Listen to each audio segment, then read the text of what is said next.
El día de ayer fui abrumado por unas preguntas que retumbaron en mi mente por un tiempo considerable. De una pregunta me pasaba a otra y todas tenían relación, e incluso, a mi parecer, una sola respuesta.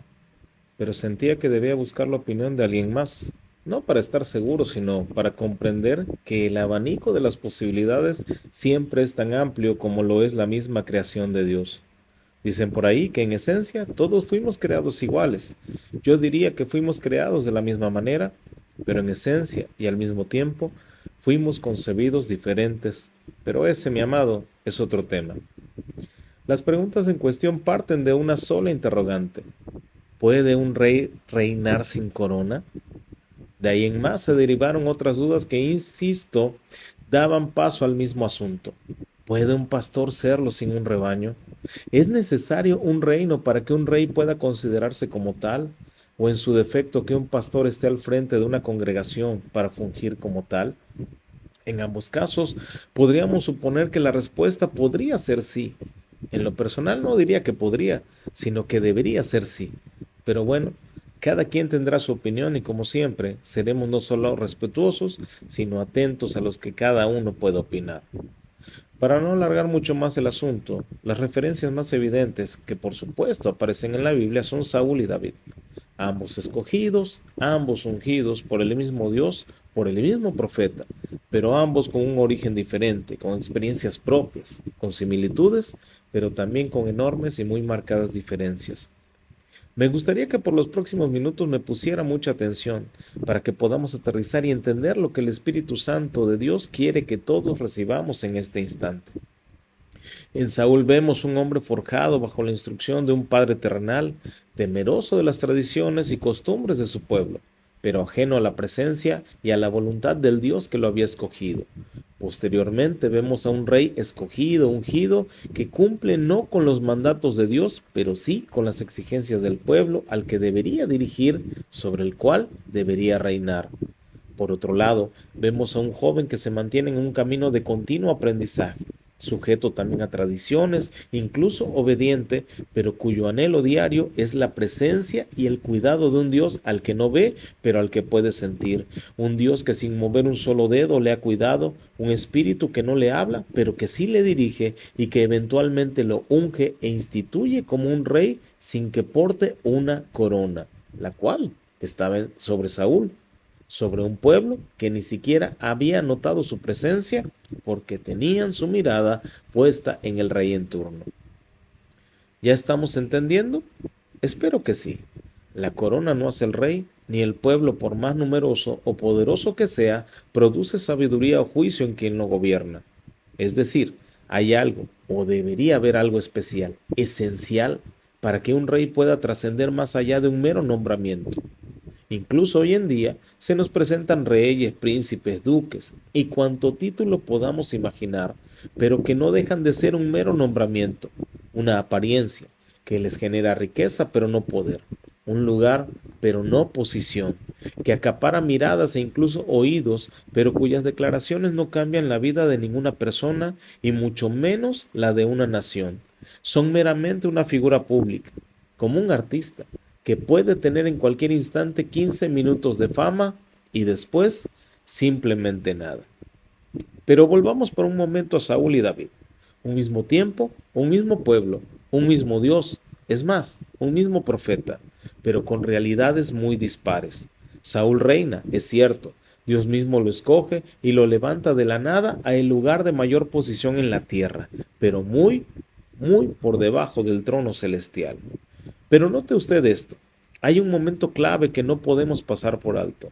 La Biblia dice que Samuel se aflige, se enoja y quizás se ofende porque Israel está pidiendo rey. Pero Dios interviene y le dice que les dé lo que están pidiendo y hace énfasis. No te desechan a ti, sino a mí, para que no reines sobre ellos. La petición de Israel no es lo que parece. Si usted pone atención, lo que ellos quieren es ser como los demás pueblos. Y ahí, mi estimado oyente, se forja la brecha cada vez más profunda y larga entre el reinado de estos dos personajes. Israel recibe lo que pide, a pesar de las advertencias, a pesar de las señales. Y no es que el rey tome de sus hijos para ser sirvientes o soldados, que tome de sus hijas o incluso que les pida tributo o impuesto, lo cual, dicho sea de paso, parece agradarles, como el perro que vuelve a su propio vómito. Ellos han pedido insistentemente ser esclavos de sus propios males. Han caído en ser exactamente, bueno, no, yo diría aún peor que los otros pueblos, pues ellos han dejado al Dios verdadero. A lo menos los demás pueden argumentar ser ignorantes, pero ellos no tienen ese privilegio. No hay excusa que valga. Han procurado su propia perdición. Pero Dios es misericordioso, tardo para la ira y amplio en perdonar. Cuando Saúl es desechado, la historia da un giro inesperado, porque si usted lo puede notar, Israel no pide cambio de rey. Están tan perdidos como Saúl lo está. Saúl es atormentado y ellos divagan como ovejas sin pastor. Y Dios, que es sabio y que tiene pensamientos de bien y no de mal, busca un rey que no procure agradar al hombre, sino que le glorifique a él. Dios no halla perfección. David posee uno de los historiales más terribles como hombre, como padre, como esposo, pero posee algo que usted y yo necesitamos desesperadamente, un corazón conforme al del Señor. Y eso hace la notable diferencia entre ambos reyes. Saúl prefiere sostener una corona efímera, a sabiendas que el reino ya ha sido traspasado, y escoge recibir la honra del pueblo, mientras que David escoge la presencia de Dios, aun cuando eso signifique renunciar a todo lo que le rodea. ¿Y eso qué tiene que ver con nosotros? Supongo que eso se lo está preguntando. Esta no es una enseñanza. Y si lo fuera, quizá ya se le han dado muchas veces, y de mil formas diferentes, pero con el mismo desenlace. Pero no, hoy hay algo que el Espíritu Santo quiere que nosotros entendamos, que analicemos y cambiemos para que su nombre sea glorificado. ¿Sabe? Hoy no hubo labores de manera oficial en nuestro país. Lo aclaro por si hay alguien que nos escucha en algún otro lugar. La razón es irrelevante. El punto es solo ese, que el que aún así lo quisiera no estaba obligado a trabajar. Hoy no hubo clases. Claro que la vida económica ni las actividades básicas se detuvieron en absoluto. Muchos comercios, los hospitales, los centros comerciales sí tuvieron actividad. Pero esto no es para ellos. Esto es para el que tenga oídos y quiera oír lo que el Espíritu quiere decirnos. Hoy es martes de oración. Y leímos una porción en la carta de los Efesios, donde Pablo exhorta a los lectores, y menciono literal, según la versión Reina Valera, que ya no andéis como los otros gentiles que andan en la vanidad de su mente. Les soy sincero, no esperaba que la reunión estuviera abarrotada de hermanos y hermanas. Claro, de antemano yo ya sabía que no vendrían. ¿La excusa? Cualquiera. La de todos los días, o quizá alguna que otra diferente. Hoy no fue el dolor de rodilla, ni la falta de transporte, el cansancio, ni siquiera la enfermedad. Hoy probablemente no fue el esposo, pero era un día de asueto. No faltará quien diga que fue una orden presidencial y que la Biblia nos insta a obedecer a nuestras autoridades y respetar las leyes. Pero sin tanta vuelta, yo diría que ni nuestro gobierno ni nuestras leyes son ni están sujetas a este mundo. Pero aún así me surge la pregunta, ¿por qué no vinieron? La pregunta inicial no es para los pastores. Nosotros aquí estuvimos, reconozco. Un descanso no nos hubiera venido mal, pero supongo que nuestras actividades no son como la del resto de la congregación, como tampoco lo es nuestra perspectiva y mucho menos nuestras prioridades. David reinó en su mayoría sobre el mismo pueblo que Saúl, pero David tenía muy en claro que era Dios quien reinaba, que todo lo que poseía venía de la mano de Dios y que su vida dependía de su búsqueda diaria. Dicho de otra manera, que era mucho mejor un día en su presencia, aunque fuera descanso obligatorio, que 1000 fuera de ella. La pregunta, mis amados, no es si un rey puede serlo sin corona o sin reino, o si un pastor puede ejercer sin estar al frente de una congregación. Yo no soy pastor por voluntad o por deseo propio, sino porque el que me llamó tenía planes y propósitos. Él no se detuvo a pesar de que muchas veces, y créalo, muchas veces le dije que no. Creyó en nosotros a pesar de que muchos dudaron, a pesar de que muchos no nos reconocen como pastores. Para muchos, seguimos siendo el muchacho que cuida un rebaño, el hermano o la hermana de la iglesia.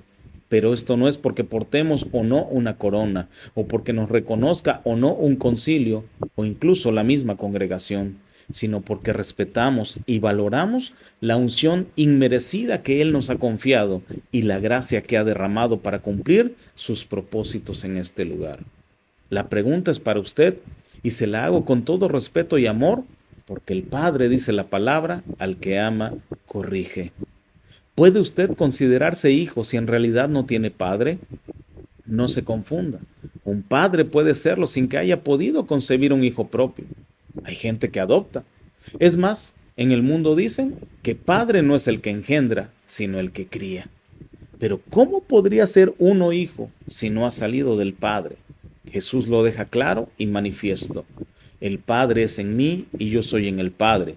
Quien me ha visto a mí, ha visto al Padre. Apocalipsis 1:6 dice, y nos hizo reyes y sacerdotes para Dios, su Padre. A Él sea gloria e imperio por los siglos de los siglos. Amén. ¿Puede usted reinar si no le corona el Señor? Si Dios mismo no es su corona, si de Él no viene la sabiduría ni la instrucción, ¿puede usted ser sacerdote si su Santo Espíritu no está en su vida? No somos reyes o sacerdotes para que el mundo nos vea, ni siquiera para que nos escuchen. Si algo somos, lo somos para Él, para el Padre. No se confunda. Verdaderamente, apartados de Él, nada podemos hacer. La gloria es para Él, porque Él, así lo dice su palabra, nos amó y nos lavó de nuestros pecados con su sangre. Si seguimos teniendo en poco una salvación tan grande, en el día malo, ¿quién nos librará? En aquel terrible día tendrá alguna excusa que valga. Será el esposo, el cansancio, la enfermedad. ¿Quién? ¿Quién le podrá garantizar la salvación eterna? Sí, ya sé, la salvación no es por obra, sino por fe. Pero ahora mismo parece que la iglesia del Señor tiene más su mirada puesta en el Rey terrenal, que el Rey que Dios ha escogido para sí. Un rey sin corona. ¿Es usted un verdadero hijo de Dios? Sin Dios, ¿puede usted caminar por este trayecto llamado vida si verdaderamente no es Dios quien le instruye, quien le empodera? ¿Puede usted ser realmente sano sin la esencia, sin la gracia, sin la misericordia del Espíritu Santo? ¿Puede usted jactarse de algún milagro, de cualquier cosa, si verdaderamente no es Dios la cabeza de su casa? La palabra lo dice. En vano, mi amado, mi amada, vela la guarda, si el Señor no es quien edifica la casa. Un rey sin corona. Usted y yo, ¿cómo estamos delante de la presencia de Dios? Dios le bendiga.